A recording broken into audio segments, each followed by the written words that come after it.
Salut à toutes et tous, nouvelle vidéo kickboxing.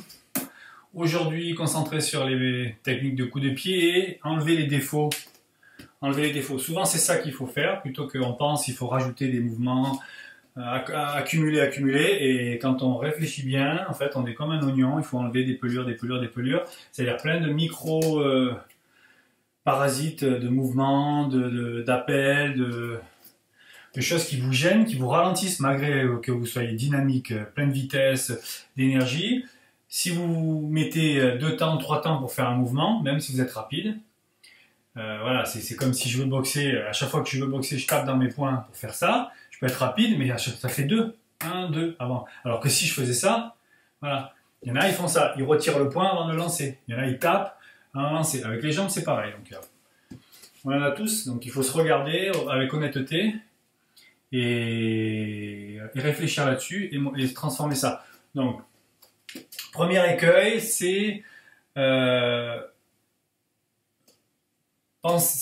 rapport à quand je lance un coup de pied, je trouve pas mes mots, quand je lance un coup de pied, les gens pensent que, même si c'est inconscient, mais quand c'est touché, c'est fini. Souvent, c'est la vitesse, elle arrive jusque là et après, on ralentit. Quand on n'est pas en l'air en train de garder son genou, hein, on en voit beaucoup. D'accord? Donc, en fait, le coup de pied il démarre là et il finit là.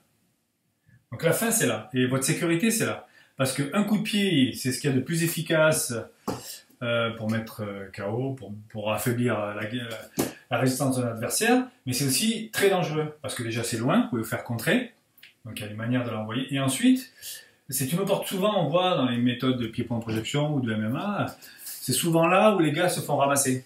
Parce que le coup, il a mal été préparé, l'autre l'a anticipé, bien sûr, et hop.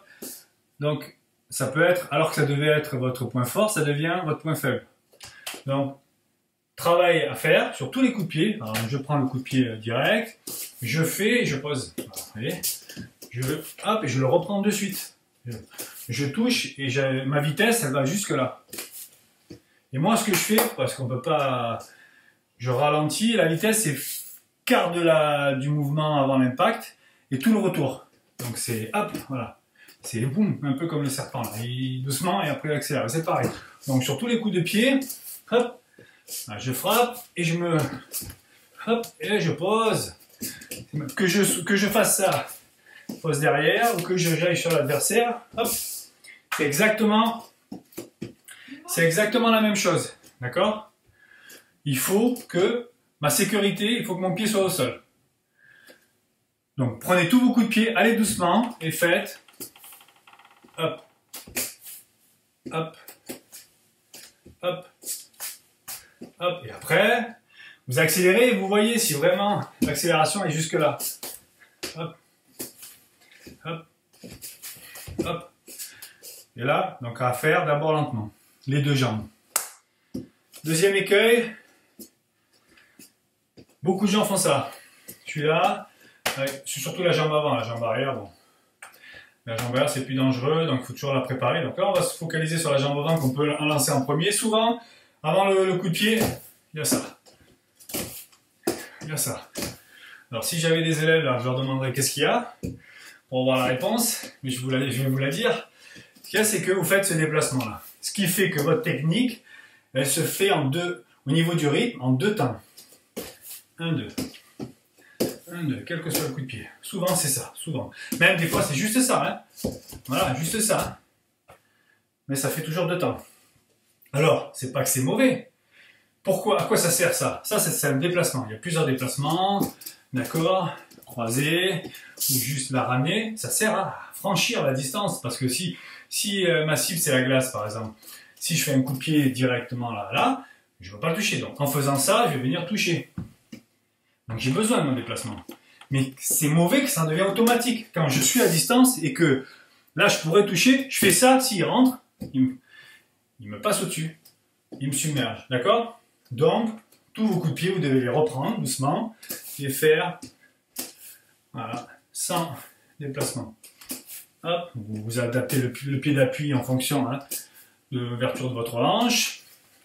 Mais vous voyez, vous devez être en garde et faire sans que votre pied bouge. Donc ça à vérifier avec une glace. Mais même ça, c'est pas bon. Hein. Même ça, vous devez être sûr. En fait, c'est votre poids du corps. Centre de gravité, il est là. Si vous faites ça, il bouge pas, c'est votre pied qui bouge. Là, je bouge le centre de gravité, je le ramène là. Donc j'ai pas besoin de le déplacer. Et au niveau du temps, du rythme, c'est le rythme qui compte, c'est pas la vitesse en combat. 1, 1, 1. Vous êtes normalement plus rapide. C'est compris? À travailler d'abord lentement, et après, avec la vitesse, s'il y a un sac de frappe, vous le faites, devant une glace, vous le faites, et après, toujours, essayez de voir si, quand vous déplacez, c'est là le plus dur, je fais pas ça. Je vais être capable de me déplacer, boum, voilà. Hop, vous voyez, de rester sur mon appui sans que le pied aille vers mon pied de frappe. Ça va? Bon training, bonne révision. Répétez, entraînez-vous, on se dit à bientôt.